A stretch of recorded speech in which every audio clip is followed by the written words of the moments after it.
Hi, Editing Millie here.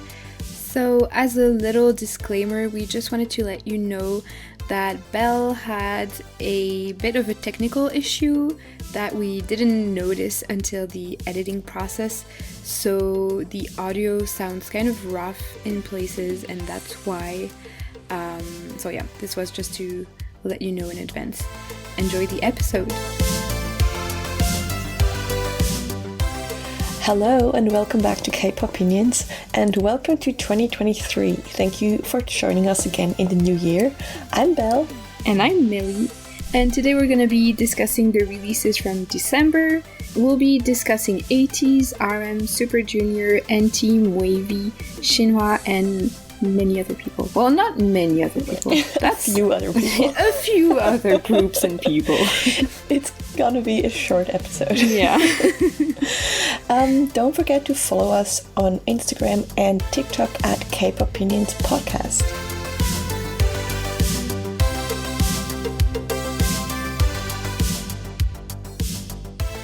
So not many groups to discuss this month. No, it's gonna be the shortest episode yet, probably.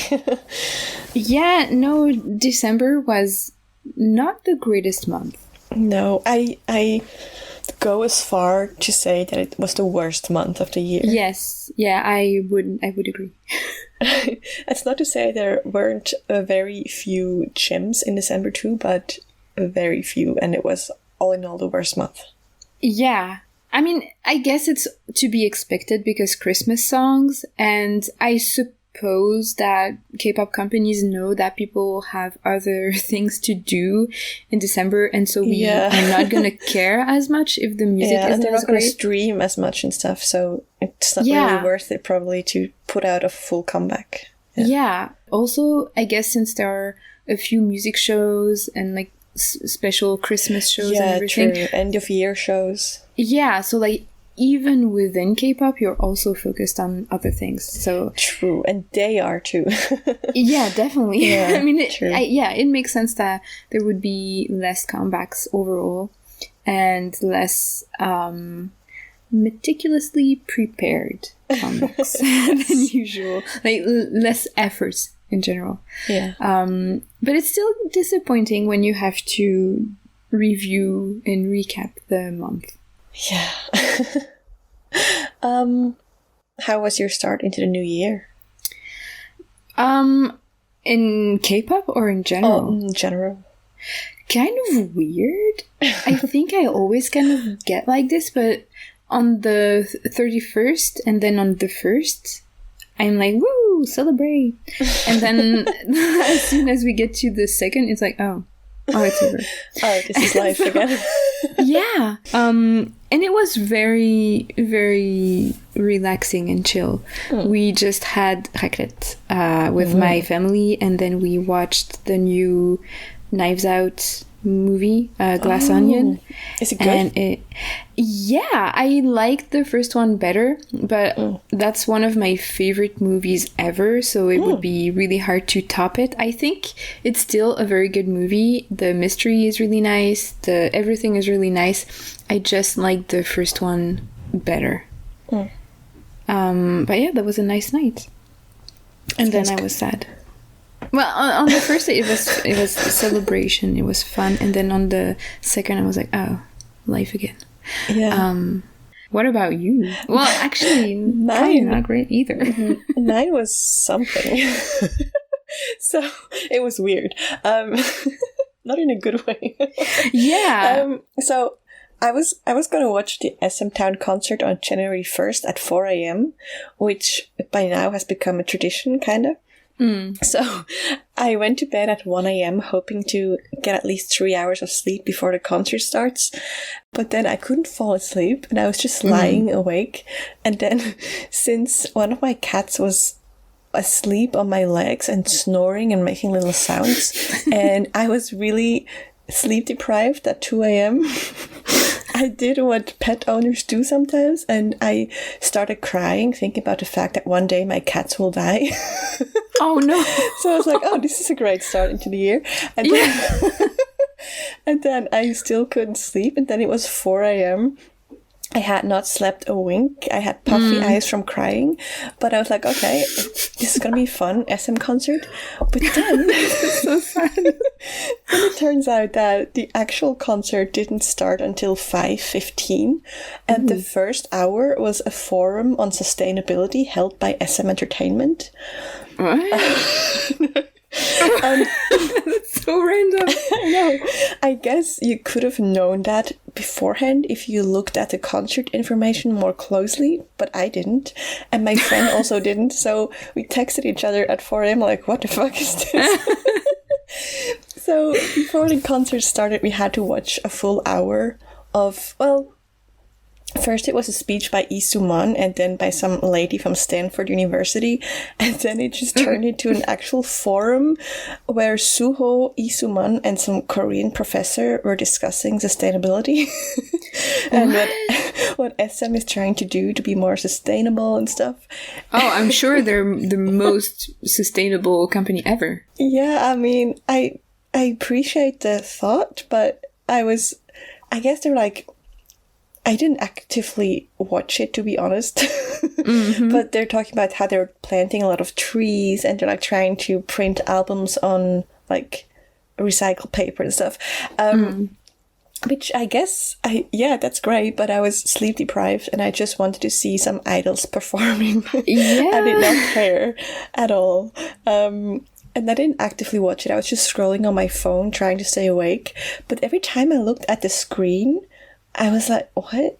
At one point, I look at the screen and the professor said, I think K-pop can do what religion failed to do. What? And I was like, is this a fever dream?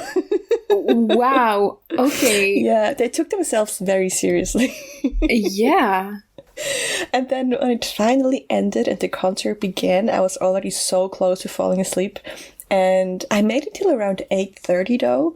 But you know, the concert is like 5 hours long. So the first half that I was awake for, there were only a few hits performed and mostly songs from their latest SM Town Winter album, which aren't that great. Yeah. Yeah. And most of the classics and hits I missed because by then I was fast asleep. Yeah. I woke up a few times just for a few seconds like, oh, it's Red Velvet. And then I fell asleep again. I do remember though, at one point I woke up and I heard this super weird sound and I was like, what is it? It sounded like someone was squeezing an empty shampoo bottle. You know, that squeezy, breezy sound? Yeah. It turns out it was the flute from Sticker. Oh. Yeah. So that tells you everything. Oh, no, actually, I was going to say something mean, but I like Sticker. So yeah, first I cried about the future where my cat will die. Then I watched a forum on sustainability, and then I missed half the SM concert. And later in the day, I got a migraine, and then yesterday I got another migraine. And so then that was my start. Another migraine, right? Yeah. And then that was my start into the year. So it can only go up from here. You know what? That's probably the best way to take it. That's actually the only way to take it. Just that's the good part about starting your year at rock bottom. It can only go up. Exactly. That's the best attitude to have. So you go, Glen Coco. I guess I'm not at rock bottom, but it can also only get a little bit better. Yeah, you know, like in that area, not the best, but that's fine. It's okay. Especially because recording always puts me in a good mood. So yes, me too. It's the perfect cure. The Cure. Yeah. Which was a song that was released in December. In December? Yeah. Really? By who? Yeah. SM Town. That's why I don't remember it. More later. Well, actually, no, we're not talking about it. We're not even talking. Well, that's all you're getting, people. That's it. It wasn't great. Yeah. That's it.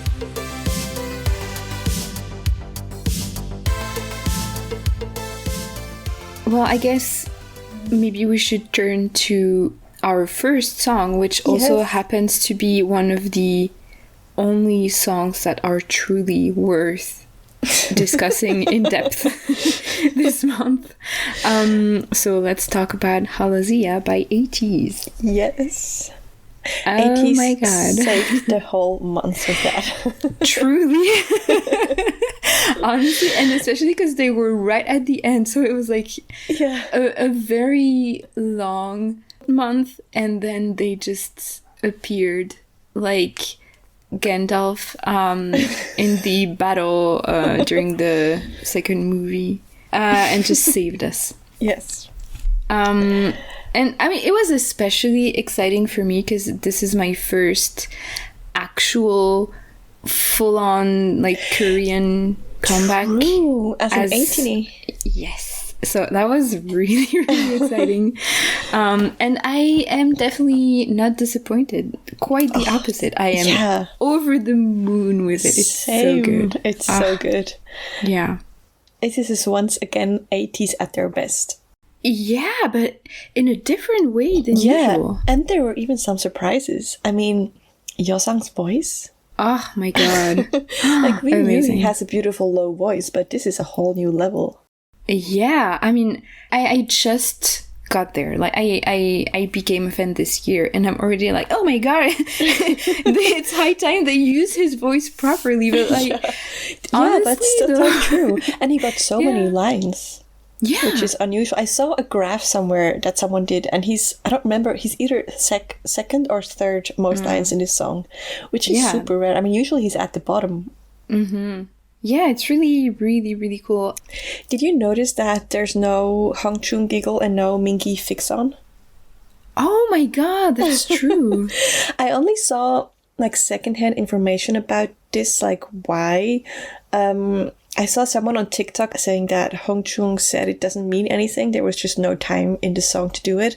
But I couldn't find if or where he actually said that. So I don't know. Also, I mean, isn't there always time for a giggle?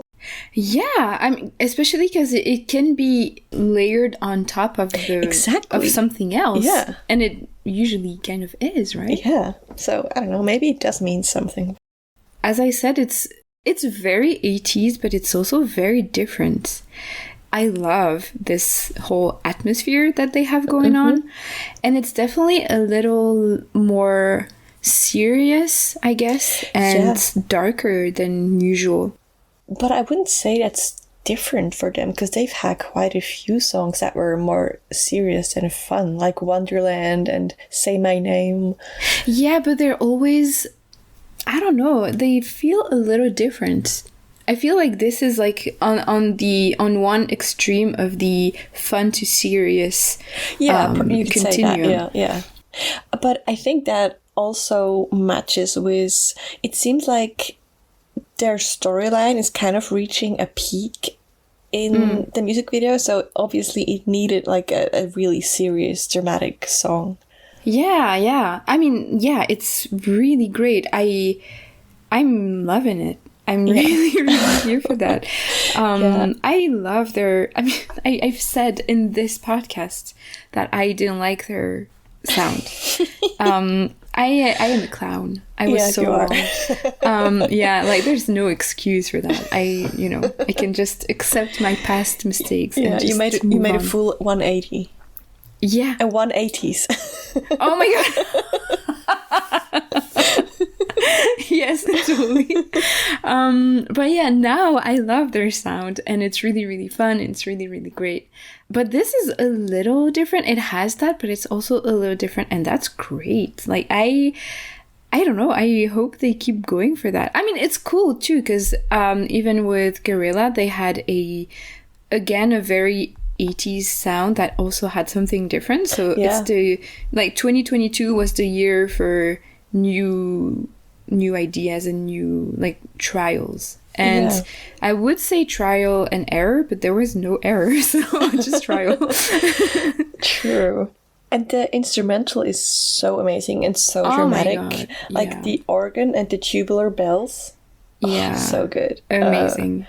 I feel like the organ and the tubular bells give it that whole pirate vibe too that they are going for, I guess. Yeah, it makes it so epic. Yeah, epic. The instrumental really does their storyline and the music video justice. Absolutely. Yeah. And I really, really especially love that you get the organ in the pre-chorus, and then you get Yeosang's really low notes, and that really helps amp up the drama and intensity too. Yeah. And I mean, honestly, everyone's vocals are perfection. Yes, the bridge too. Yes, oh my god. Beautiful. I really love when a fast song slows down in the bridge and kind of has a ballad-ish bridge and then it goes hard again. I love that. Yeah, actually, that's one of the huge strengths of the song for me, that it changes a lot throughout the song, but it also always keeps that core tone and atmosphere and feel. I think it's kind of a masterpiece, actually. Yes. Especially because you get that slow kind of build up, like setting the scene, setting the vibe, and slow build up in the verse. And then the pre-chorus is really intense and really, really nice and really dark. And then you kind of get, it's not quite an anti-drop, but it's like a delayed chorus, I guess, because first you get the halazia repeated, and it's so ominous. It's like kind of in a horror movie when you expect something really big to happen and then there's just nothing, and you're like, oh, it's even worse. It's kind of the same effect. It's like the calm before the storm or whatever. And then when you actually get to the chorus, it hits so good because it's in double time. And because you get this same note, like Jungho is just hitting the same high note over and over, it's kind of shocking or jolting. You're like, okay, what's happening? It's so intense, so good. And you kind of have to pay attention. It's so impactful. And in the end, it goes super hard. Yeah. Almost like Wonderland ending. Yeah, I love that. And then the dance break is like this on steroids. It's so cool.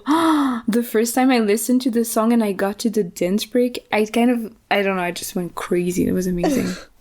Also, the choreography is obviously, as always, really great. And my favorite part is the second time the halazia comes, where Songhwa is in the middle and the dancers and ATs are building a formation around him. I will have to watch it again because... Okay, well, watch the dance practice they did for their end of year stage where they performed it first, because there you can see the formation best. It's so cool. Yeah, I will definitely look at that again. And I mean, the music video, so gorgeous. Yeah. Like I said, it seems like the storyline is really reaching like an epic peak, one of the peaks probably. And the dystopian aesthetic that has already heavily been introduced in Guerrilla is now at full bloom. Yeah. And I love dystopia. I love the dystopian aesthetic. So this is amazing. And I love how in almost every shot they have a gold element. Yeah. Because, right, it's such a beautiful contrast to the bleak, grey, dystopian world. They always have gold in there. Yeah. And I mean, gold is kind of one of ATEEZ's main colors, so this is amazing. I love it. The Guerrilla era was a lot more grey and a lot more like full-on modern, I guess. Yeah, it was kind of a technological dystopia. Yeah, totally. And this is more like... steampunk. And also pirate. Yeah. yes. And there's such epic shots. Like the shot of Woo-young with the burning hat and the destroyed city in the background, the smoking buildings. Yeah. Or Sun pulling down that globe with the chains. Yeah, that was like... I'm not sure exactly what that means in the storyline, but... just the visuals, amazing. I know. Also, Yeosang in chains while singing at low voice. Yeah. The budget must have been pretty high. Yeah. And even like the song, the production is so clear and so good. So I think they only have one new song on this album, which thank God, because poor guys, like, let them rest. So thankfully there's only one song. But they definitely went all out. Yeah, they had one and they were going to make it count, and they did, and it's amazing. So next we'll talk about RM's album Indigo. Yeah. Yeah. I knew from the get-go that RM's solo album would not be my favorite out of the BTS solos. So I wasn't that disappointed because I kind of expected this. Really? Yeah. I think him and Suga were the two that I was the most excited about. So this is definitely a letdown for me. Yeah, I mean, his style, because he has a very different rap style than Suga. And I prefer Suga's. It's not even just like his rap style. I really was expecting him to have one of the albums that I would enjoy the most out of their solos. I really like, especially his first mixtape, and I can definitely hear his style in there that I like, but I just find it very, very hard to care about anything on this album because it's very, very bland and boring to me, at least. I know a lot of people really like it, but yeah, I can see the appeal if that is your style, but it's just not my style at all. Yeah. Well, but it is my style. Like there's really not much that I actively dislike in there, but there's also certainly not a lot that I actively like either.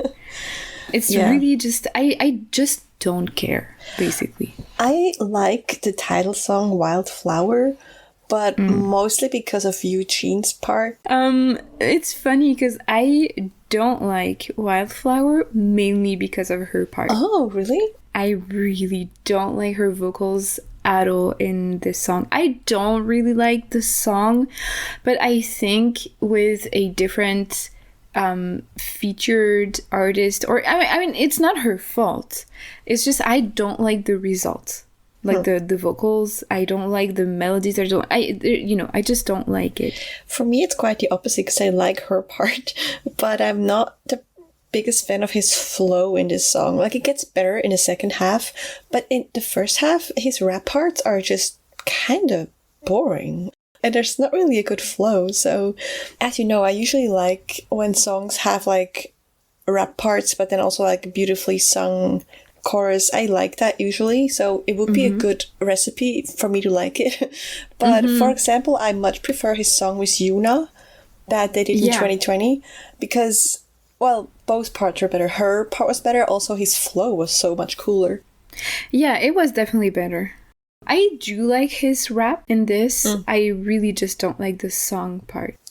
But I have to say the music video is really gorgeous. Yeah. It makes it a little better for me when I, instead of just listening to it, watch it with the music video. Then I get a bit more of a feeling for his rap parts. Yeah, that makes sense. I did add a second song from the album that is Lonely. It is because, like I said, most of the album not really my thing, but this is kind of my favorite B-side. There's just something about it that I like. I like the way the song is built. The chorus is cool, and the whole I'm fucking lonely part is kind of it's interesting. Yeah, that compared to other songs such as Are Not, there's nothing interesting to them to me, but this one is one of the few or the only one that has something that interests me. So yeah, I think it's also my favorite. It's nice, and while I'm listening I like it. But I'm never, ever, like, seeking it out. I'm never thinking, Same. You know what I really want to listen to? Lonely by RM. Same. Yeah.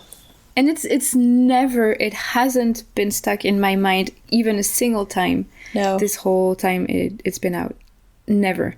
But while it's playing, I like it. It's nice, but then I forget about it right away. I'm like, this whole album, I will forget about it in like a second. Mostly me too, yeah. Yeah. Sadly. Too bad. Too bad. Let's move on to better things. Yes, especially because the next one is a better thing. Yeah. So the next one is Girl in the Mirror by Hong Jin-young and Frawley. Yeah. Honestly, I don't really know if you can still say that Hong Jin-young is still a trot singer, But whatever she's doing, I am loving it. This is really cool. It's so good. My brain gave me very specific references when I listened to it for the first time. So the verses, because well, first of all, I love it. So everything I'm going to say is meant in a positive way. The verses give me Alexander Rybak. Do you know who he is? No. Norway's Eurovision winner of 2009. Oh, yeah, I don't really watch Eurovision, so I don't. Like both the melody and the way she pronounces things, just immediately I thought of him. And then the first part of the chorus gives me G Friends Mago. Oh, yeah. Right? And then there's a small part in the second part of the chorus that gives me ABBA. So what's not to love about all of that, right? Yeah. Why did you have to say in the beginning that this was meant in a positive way? Obviously, this is... I mean, I don't know the Eurovision person, but He's other really than good. that sounds pretty great. Yeah. So yeah, I love it. So fun. Yeah. I really, really like it because it's very simple. Sometimes I feel like, especially in K-pop, they try to do way too much. Yeah. But sometimes you just end up with a mushy song that's just too full of everything and changing up every 10 seconds, and there's vocals all the time everywhere. You know, like the mix is way too full. And then you can't really remember it and sing it in your head. Yeah. Yeah, exactly. And so this is the opposite. It's so simple and so memorable and so nice. Also, is this a gay anthem? Is it? I mean, it's ostensibly about self-love. I didn't actually listen to the lyrics that closely, so... I mean, girl in the mirror, but because it's just like, oh, she's so beautiful, she's so confident, she's exactly the girl I want to be, she's amazing in every possible way, she's the girl in the mirror. So I guess it's like they're singing about this girl, but actually it's them in the mirror. So it's a self-confidence song, I guess. So I mean, like, self-confidence anthem, I am here for it, but also because it's like the lyrics are in she the whole time. It's really just like they're talking about a girl they're like in love with or really like. Yeah, it's kind of ambiguous in a way. Yeah. Until you get to the mirror part. Yeah, exactly. And then you're like, oh, but honestly, wouldn't that be a very good way to have a very gay song out in the open in a very homophobic country? True, yeah. Whether it's self-love or gay love or both or whatever, the song is great, the message is great, and I mean, obviously you can also always interpret the songs however you feel like. So but either way, I really like the song. I think it's a really, really good one. Yes, definitely a highlight in a bleak month. Yeah. Talking about bleak month. Yeah, and next up we have Shinhwa WDJ's mini album Come to Life. Yeah.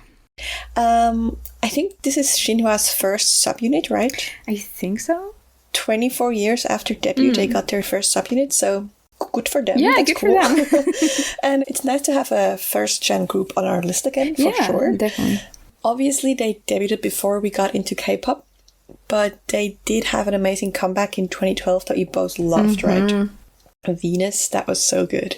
And they even had more than that. Like, they had a few really great songs. That was a good phase for them. Exactly, yeah. It's pretty amazing that after 24 years, they still got all the original members. No one left. Although one of them got into that drunk driving incident lately, so maybe we'll see. Yep. But he's not in that subunit, so... Weirdly enough. Yeah. I wonder why. Yeah. Let's get to the music. Yeah. So the title song Flash, which didn't flash us, so... No. I will say, I don't think it's a terribly bad song or anything. I think it's fine. It's just that we kind of set ourselves up for failure when we were thinking about This Love and Venus and hoping that they would do something like this, because this is not quite as fun and exciting as these songs are. They kind of got onto the boring 2020s songs bandwagon. Yeah, because, I mean, if you say it in a more positive way, it's a nice, simmering, understated, and kind of sensual song, which on paper sounds nice. Yeah. I mean, it's not a bad song. Yeah, no, it does sound nice. It's just not very exciting. Yeah, it's not bad. It has kind of a nice vibe, but sadly, it's quite forgettable. Yeah, yeah, exactly. And I feel like maybe in a different month it would have been different, but there's a lot of very understated and boring songs, so it's just kind of blending into the rest of this month. That's it.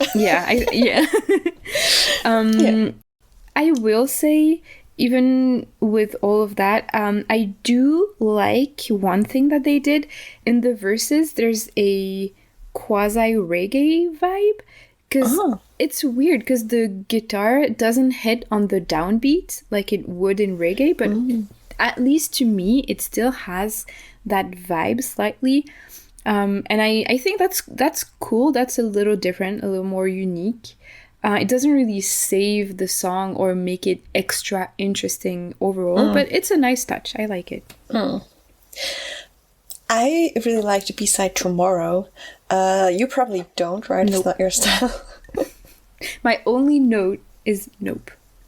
Exactly, that's what I thought. Yeah. I like it a lot. The verse is pretty basic, like it's a pretty basic ballad verse, but then the chorus is so amazing, exactly my style. The beat sets in and it's already amazing, but then it gets even better with the long tomorrow, and so good. I mean, is it top 10 of the year? No, but in this month, this was one of the songs that gave me a little hope. Well, good for you. So let's move on to Do Me Right by Gemini. Yes. Should I go first? Yeah, because I was wondering how you feel about that song. Not great. It's very basic to me. The only way this song stands out is by the fuck you at the end, which to me is a cheap and desperate attempt to stand out when the song is basic and boring. So, I mean, there are two different parts of the song, which is usually cool, but to me, in this case, it just feels like he had this really boring basic song, and then he was like, how can I make this stand out in the sauce of all the other songs? And he's like, you know what, let's just add a few fuck yous, and then that's Drop it. The F-bomb. So that'll get people's attention, and I guess it did, but not mine. Actually, it didn't get my attention because I didn't even notice. So no. What? I mean, well, when I get there in the song, I might be like, the next time I might be like, oh yeah, but I really can't say that I think about that when I think about the song at all. Really? Because I was just before, like a few hours ago, I was listening to Everything Again, and this song came on, and I didn't even... Oh, the fuck you song. Yes. Really? like no, because like the thing is, it came on and I kind of drifted off. I didn't even realize that this song was playing. And only when the fuck you came out, I was like, oh, it's that song. Wait, but I have to find it. Where is it? It's in the last third. Oh, that when it changes and it becomes... Yeah. Oh, yeah, I don't like that at all. I never play that. Whenever I listen to that song, I just stop when the first part, like the first two thirds. Then I get why you don't remember the fuck you part. Yeah, I mean, I don't even notice I do it. It's just I literally, it's gonna sound weird, but honestly, I kind of discovered that part of the song a few days ago, because I am pretty sure the rest of the time, whenever I got to that, I just hit next without even noticing it, because it's so not interesting. Or maybe I just listened to it, but I don't even remember it. It's also possible. That's what the first part is for me. I don't remember it. Yeah. It doesn't. My brain doesn't even register it. Yeah, I feel like it definitely was a risk with this one, because I would kind of describe it in the same way as Flash by Shinhwa, which is simmering, understated, and kind of sensual. Except here, for me, it really works and I really like it. I also wouldn't say it's top 10 for the year, definitely not. But it's really nice. I really like the guitar counter melody. And there's kind of a fun effect on the percussions. And overall, I feel like the production is both really hazy and very snappy at the same time, which is cool. You know, I like that. And to me, because it's so hazy and floaty, and because that guitar melody repeats and it's very cyclical in general, the whole song, or the first part of the song, let's not even discuss the rest. It feels really hypnotizing. And I like that. It's really sultry and nice. I really enjoy it. Okay, good for you. Next up, we have Super Junior's album, The Road Celebration. Yeah, and especially Celebrate. Yes, the title song. Yeah, I don't know how you feel about this, but I love it. Yeah, me too. I really like it. Definitely the award for the best Christmas song this year. Yes. I think the Celebrate part is the least interesting, but the rest of the song is so good. Yeah. They could have removed it. Yeah. I feel like it's only there because it's the title, and so it has to be repeated. But it's not a very interesting melody. It sounds very wishy-washy. Yeah. But the rest is brilliant. I love it. Yeah. Obviously, 80s vibe. Yes. And it's quite the feat to have a song that is both a great Christmas song and has that 80s vibe. That is really nice. Yeah, it's a perfect mixture. Yeah. I mean, it doesn't sound very Christmassy. No, but it's there. Yeah. And the melody is really pretty too. Yeah. It's like, it's one of those songs, we've said that before, that is both melancholic but positive. Yeah, exactly. Yeah, it's very emotional, but it's not cheesy either. Yeah. It's very, I don't know, it calming. Kind of rings true. Yeah, very calming, very emotional.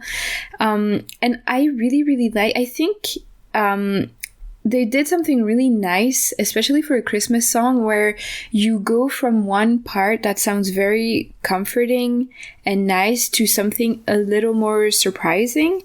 Because you know the verse is really like nice and flows nicely. It's easy to listen to, and then the pre-chorus is a little more tense and a little more not sad but a little more serious. So you get more of that tension, and then when you get to the chorus, it's the perfect development from the verse.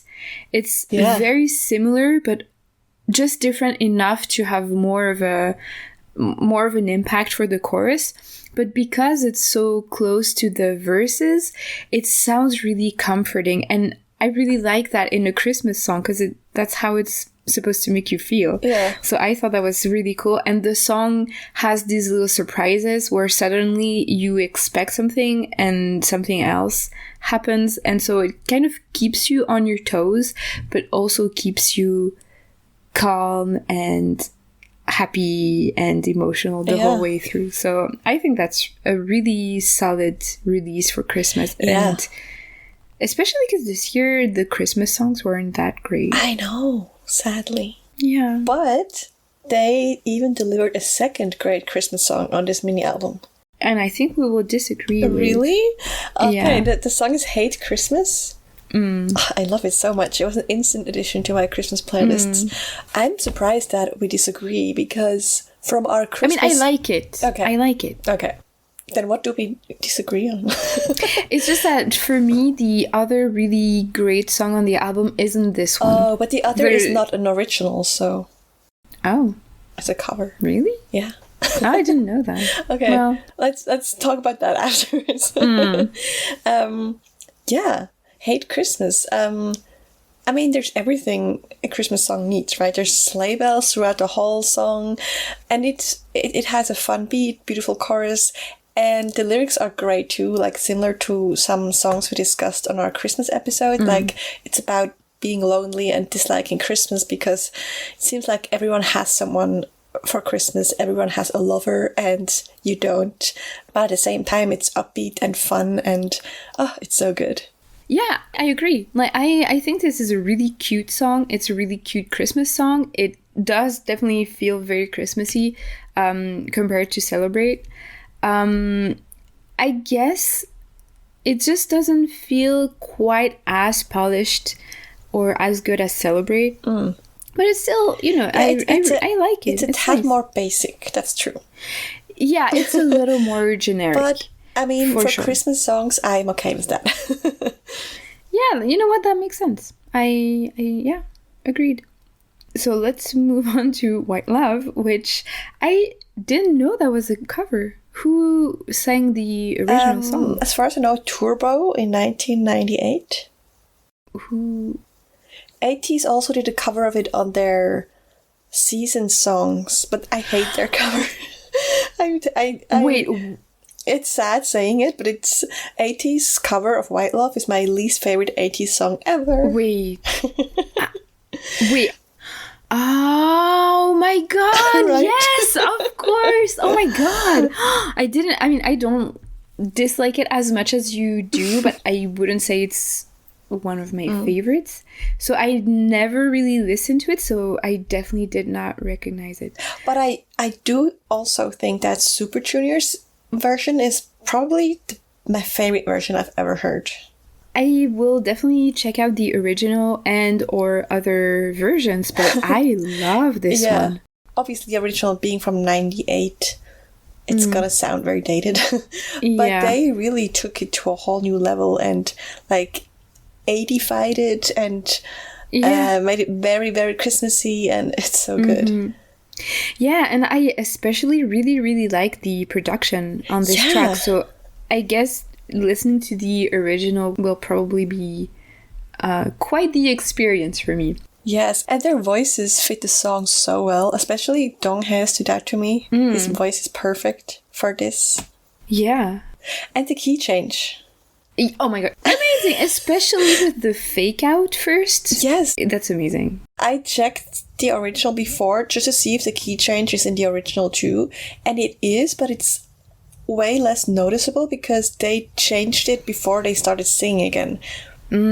So you notice it, but it's not as cool because Super Junior start in like the line in the old key and then repeat it in the new key, and that is so cool. Yeah. Oh, it's so good. Like, I'm ascending. I love it so much. Yeah. It's just like the whole song is so exciting and so fun. It's really, really great. And also, it's funny that it's a cover from an entirely other group, because I was just thinking that it was kind of the spiritual successor to White Christmas, which we discussed in the Christmas episode. It does sound like old Super Junior. Yeah, and it's also that really fast, fun, exciting Christmas song that doesn't sound super Christmassy, but also works. The difference is that White Christmas was definitely more... Well, first of all, White Love and White Christmas. And the only big difference is that White Christmas was way more of a rock-inspired instrumental, whereas this is fully electronic. Yeah. But it's kind of similar to Celebrate too, just way faster. Yeah, but they also added the 80s stuff. It's really cool. Yeah. So that's cool. I mean, at least these three songs are very... They make sense together on the album. I like the whole album. Like, I liked every single song. Not of course, there's always a favorite and the least favorite, but I like them all in general. And I mean, Super Junior rarely make bad music. Like, you can bet that on every single album there's just at least a few bangers. Which is really impressive because they've been around for a while and they are just not failing. And they have amazing vocals that turn almost everything into gold. So next we have Ditto by New Jeans. Okay, so that tells me everything I need to know. everyone seems to love this song. I don't get it. I know. But honestly, that's also how it was their first mini album. And we were like, what is going on? And then we started to... I wasn't. I liked it. You did? Yeah. Okay, then it was just me. But I did grow to like it afterwards, so yeah. I have hope that I will grow to like this too, but I don't see how. Yeah. I'm just not feeling it. Yeah, me neither. I simply do not get it. No. I just don't get it. The only good thing I can say about it is that it is different and unique. I'll give them that. Yes, exactly. Yeah. And they do have a very recognizable sound and also recognizable voices, I feel like. Mm-hmm. Yeah. Yeah. But it's just weird to my ears, this song, and it's just not something I can enjoy. Yeah, for once we 100% agree. Like, it's exactly what I wrote down, because it's very empty. Yeah. And I can see that it's not a bad song, that they're definitely taking a risk, doing something different from everyone else, and that's cool. I can appreciate that. But this song just doesn't speak to me, which is fine. Like, but I don't understand how everyone seems to love it, because I know. I feel like it should be way more polarizing than it is. Maybe just no one dares to say they don't like it because they are so hyped. I don't know. Honestly, I did think that. I think it's possible, but even if people are entirely genuine in their reactions, the fact that they're all having this reaction, I was thinking maybe that, sometimes when you really want to love something, you do. So maybe that's it. I don't know. I'm happy for everyone who's enjoying the song. I wish I could enjoy it too. But yeah, not really. Yeah. Was this the shortest we've ever discussed a song? Maybe. Maybe. So let's move on to Sean's mini album Omnibus Part 2 Inside Out. I really love the whole mini album. Yeah, it's really nice. Right? It's just a vibe. Yeah. It's music that makes you just feel good. I don't know. Shooting Star, the title song, is another one of those songs that is both melancholic and positive, I feel like. It's very calming and airy in a way, very light despite the intense beat. And the melody of the chorus is not the most interesting, but it's his voice and the instrumental and the verses that do it for me. Yeah. I actually quite like the chorus, and I think it's kind of similar to Girl in the Mirror. For me, that it's very simple, but I really appreciate that. Yeah. I guess especially in a year... I mean, well, it's been a trend for a while in K-pop to have really busy songs overall. So I always kind of enjoy when an artist or a group is able to have something a little more stripped down and a little more simple. And I feel like in this case, it also makes it more catchy because you can just focus on the melody and it will stay with you longer that way. I also really like the way it's mixed here. I feel like it's just really well balanced, really full, and really, really nice to listen to. And this is also a comment on the whole album. I think the mixing on the whole album is really, really great. I really like his falsetto in the chorus. I think he sounds really sweet and soft, and it's perfect for this song. This is exactly the kind of nice, chill, soft rock that I really enjoy. And and a very nice surprise. Yeah, definitely. And to me, the second song, Monsters, is very similar in that way. It has a similar vibe to me in the way that it just makes you feel content and like everything is okay with the world. It just makes me happy in a calm way. So I really like it too. Yeah, I like it a little less. I can appreciate the melodies, and I don't think it's a bad song or anything.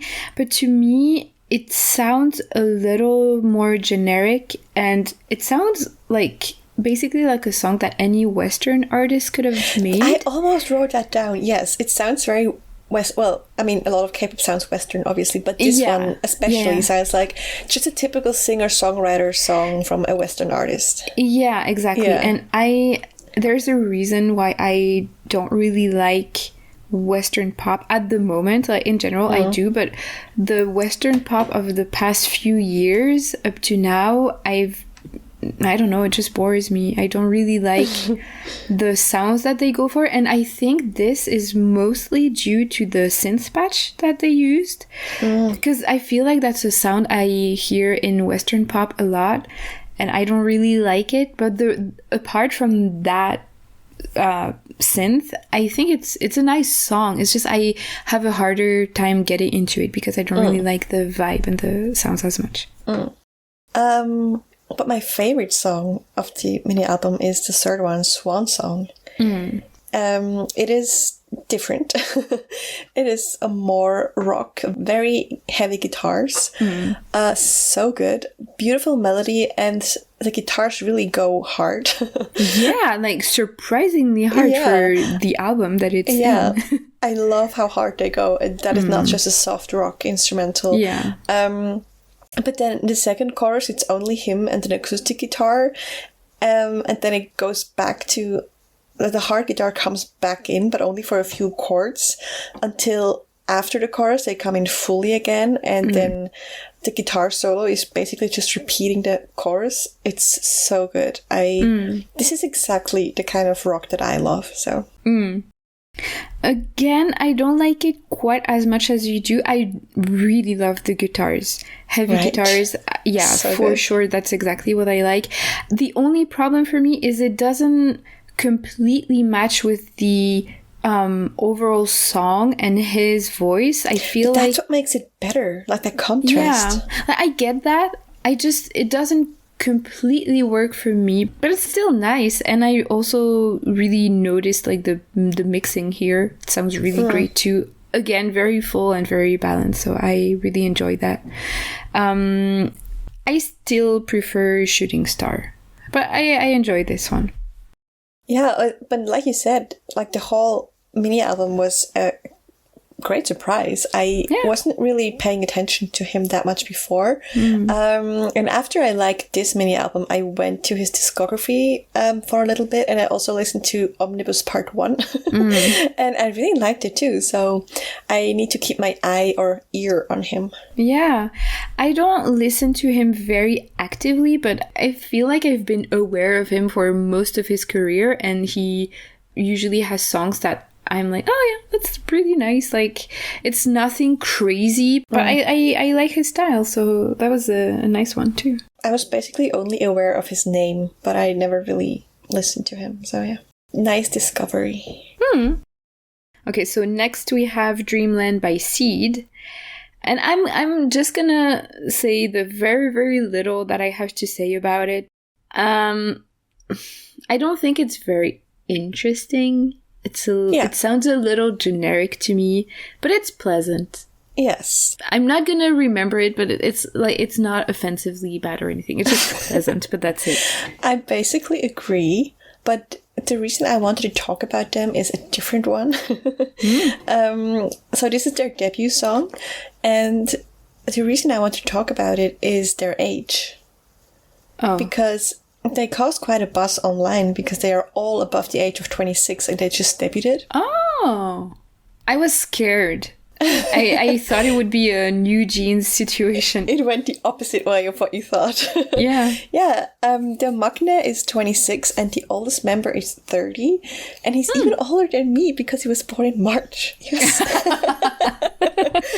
So obviously that is very unusual for a company to debut members over 20 really. I mean, as we know, most of the times they're not even adults when they debut, and lately there has been a lot of very young idols, like 14-year-olds debuting, so this was a nice change, and a lot of older fans were especially excited because it's nice to have new people in the industry and new people you can stand that are actually of an age that you can stand. Yeah. So yeah, I agree. The song is pretty okay. Like, it's not a bad song, but it doesn't really stand out in the mass of the thousands of boy group songs. But it's not bad. But I'm really interested where they will go with their career, if they can like use that uniqueness, that niche that they now have of like being this older rookies. I think if they do it the right way, this could work for them. So it'll be interesting to see. Yeah, definitely. I'm excited to hear more from them. Hopefully something a little more exciting. Yes, a little more unique and special. Yeah. And next up, we have Scent of You by Team. Mm-hmm. Yeah. It's cool. Yeah, I'm so happy. I like it. Yeah. Another banger from Team. They're really off to a great start. Mm-hmm, definitely.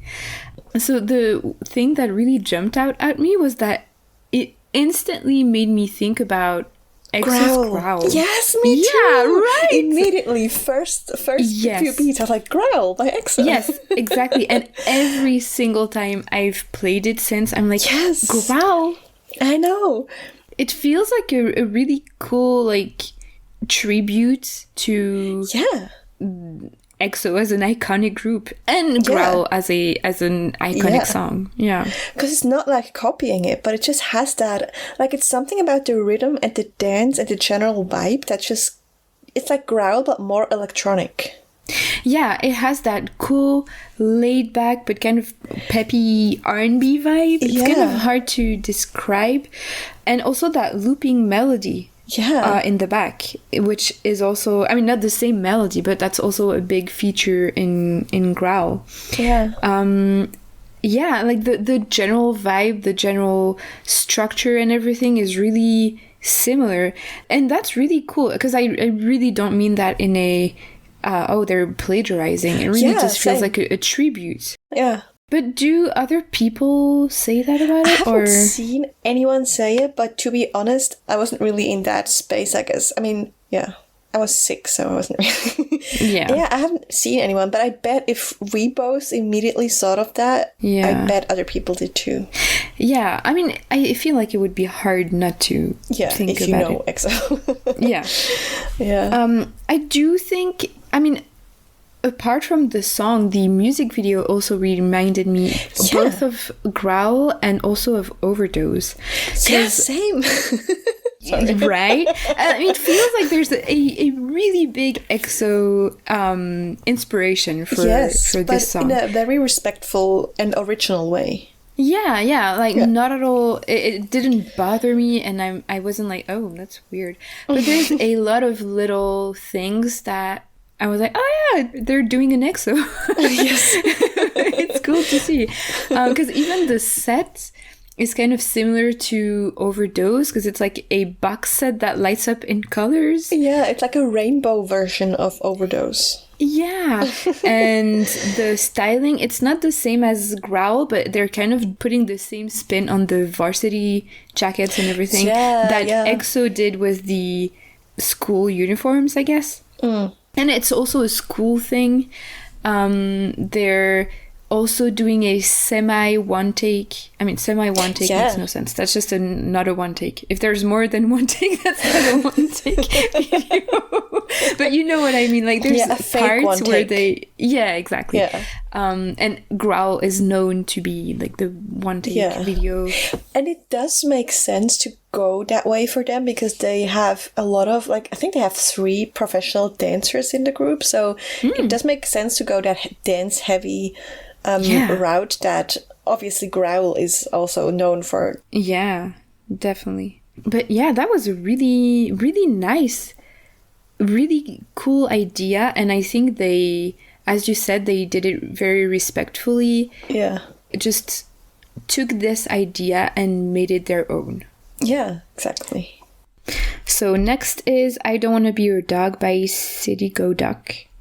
Should I go first? Because I don't have a lot to say. Yeah, I expected that. So I will say I see the appeal if that is the kind of rock you're into, and I know you are. But it's not really my style, as I'm sure you're aware. So to me it's just a bunch of noise, basically. But I see how, if that is your style, it's a good song. Are you sure? I sound very unsure. Yeah, I love it. Because it's like somewhere between punk, classic rock, and grunge. And this is exactly, again, very unsurprisingly, right up my alley. I love it. It's another really fun, unhinged song that's very noisy, but I love that. See? No, I totally agree. Like, that's very accurate. Yeah. And unhinged is a good way to describe it. Yes. I like unhinged music. I think everyone knows that at this point. Also, I don't think it's possible to, if you like rock and you know, like, classic rock, I don't think it's possible to listen to this song and not think about I Wanna Be Your Dog by the Stooges. Oh, I didn't make that connection, but yeah, now it's obvious. I actually love I Wanna Be Your Dog, and I feel like it kind of, they don't sound exactly the same, but they both have that classic rock sound, obviously because Stooges, yeah. I think I Don't Wanna Be Your Dog is a little more my style even, which feels blasphemous to say, but yeah. Also, who doesn't like a post-chorus guitar solo? True. And I guess since I've been talking about the mixing in other songs, I really like it too, because it's really like, it feels like really dirty, and it's kind of like drowning in reverb. It's really messy, but in a great way. It's just very rock and roll. Everything about this song is really rock and roll, and I love it. Yeah. Okay. Good. So last but not least, we have Wavy's album Phantom. Yeah. Yes. Yeah. Well, I'm so happy Wavy are finally back, because it's been almost 2 years. Their last comeback was in March 21.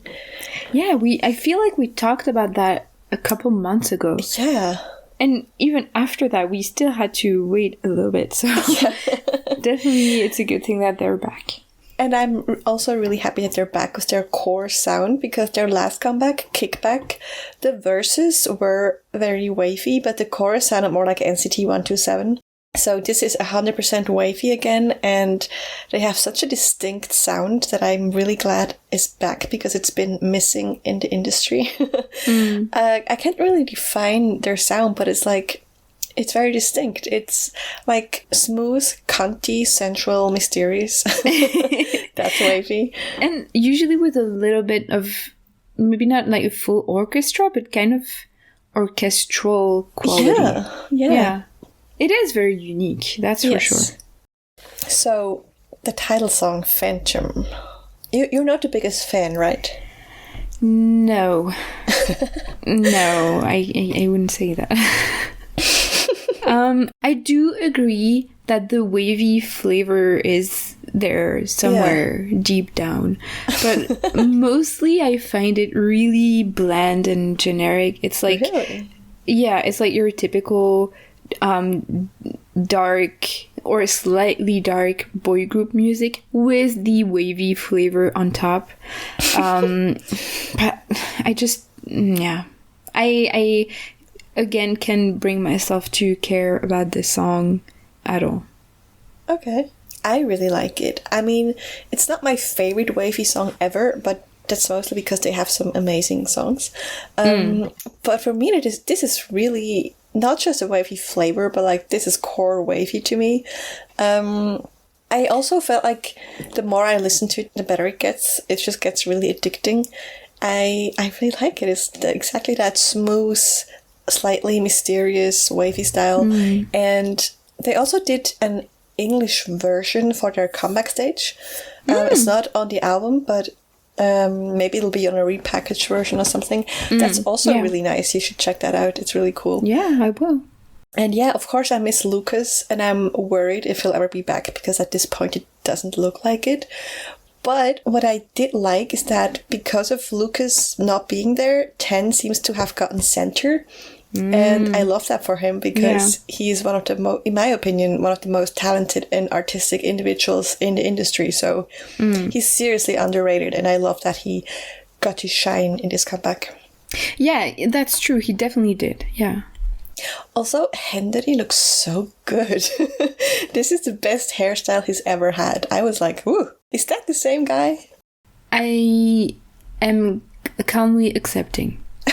Well, because sometimes they give him really weird hair that makes him look weird, but this haircut is just perfect. I don't think I noticed either way, but I'm happy for you. I mean, I don't really know Wavy that well. I know their music because they have really great music, but I'm not very familiar with the group or with the members, except for Lucas, which, you know. You're still waiting for my PowerPoint, right? Yes. And I know Tan because he's in Super M, but other than that, I'm not really familiar with them. They were the first NCT group that I liked. So before I even got into 127. Yeah, I mean, they really do have some outstandingly good songs. Yes. So we added this, or I did. You did? You did. No, I definitely didn't. You did? No. Diamonds only? Look at the playlist. It's your name. Oh. No, yes, I added it for you. Thank you. Because I added the two songs that were kind of like most prominent on the comeback. I was like, I don't like them, but maybe she will. I do. It's that song that perfectly combines Vocal King's R&B wavy and crisp and cunty wavy. So it's a really perfect mix of like their two sides that they have to them. And it's so good. It's so wavy. It's so addicting. I love it. Let's finish here.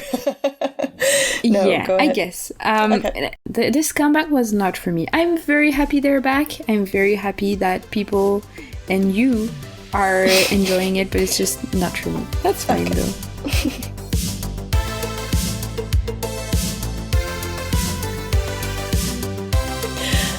All right, let's get to the 3-word section. Yes. Okay, so let's start off with Black Eye by Vernon. I have The Beep. Why? And I have What the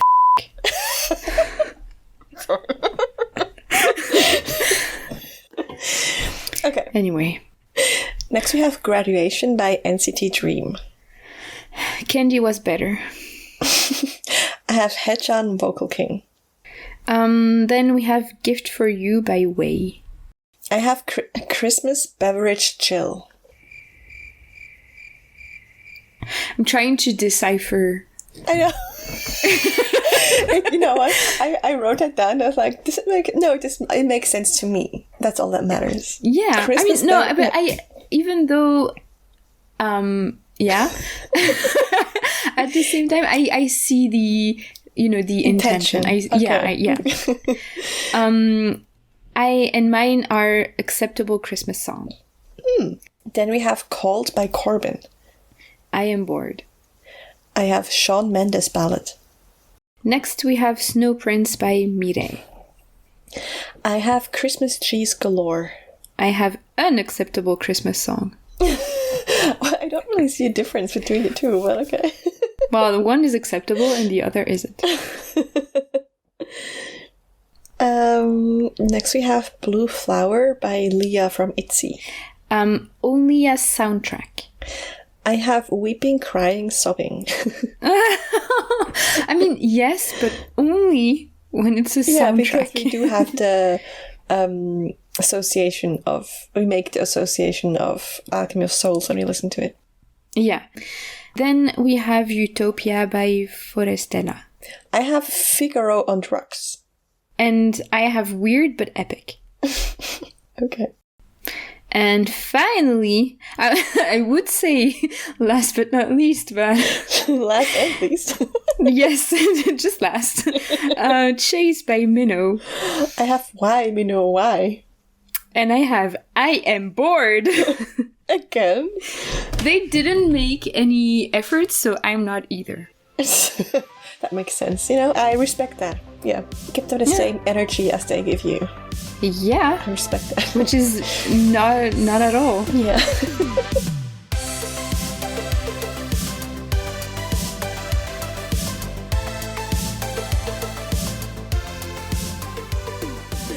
Okay. Highlights of the month. I feel like they're gonna be very similar. Yes, and also very few, because usually not usually, but at first, before we switched to 5, we kind of fought for more. I don't need 5 this month. I only have 3. Oh, yeah. Okay. Yeah, because there are other songs that aren't in my highlights that I like, but I wouldn't say they're highlight worthy. Okay. Although I am kind of, you know what, maybe 4. Okay, go ahead. First, obviously, Halazia by 80s. Yes. I Don't Want to Be Your Dog. Okay. Girl in the Mirror by Hong Jin Young and Frawley. And finally, Celebrate by Super Junior. Yes. Okay. Mine are Halazia by 80s. No way! Girl in the Mirror by Hong Jin Young and Frawley. Celebrate by Super Junior. Scent of You by N-Team. And Phantom by Wavy. Yeah, that makes sense. And what can we look forward to in January? Well, it's that weird time where some of these have happened already. Yeah. But more new jeans. Yes. The first VIX song in years. Yes. Got the Beat. Monster X. Yes. Yeah. Oh my God. Got the Beat. Yes. Got the Beat. I mean, I am, as I said, cautiously optimistic. Yeah. For Got the Beat. It's kind of like my year. It can only go up from here. Yeah, pretty much. I mean, I would be weirdly entertained if they managed to do something worse. True. So, yeah. And yeah, like you said, Monster X and Yena is also coming back. Oh, cool. Yeah. And Tomorrow by Together. Yes, that's exciting. Very exciting. I don't know if we are excited about it or not. I think I am. SF9 are having a comeback. Yeah, kind of. They have cool songs. Yeah. Kind of hit or miss, but yes, definitely. You know. And I just saw before that NCT 127 are also coming back. Yeah, they are coming back with a repackaged version. Yeah. Two Baddies was what it was, but the rest of the album was really great. So if they managed to add a better title song and 1 or 2 other really amazing B-sides, I'll be very happy. Yeah.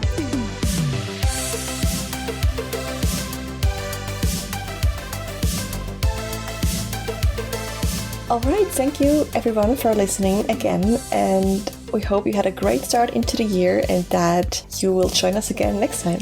Yes, especially because the next episode is our end of year wrap up. Yes. So that's a really, really exciting one. We're working hard for this one. Yes. And as always, don't forget to rate the podcast if you like it, and don't if you don't. And follow us at K-popinions podcast on Instagram and on TikTok. Talk to you very soon, and have a good one. Bye. Bye.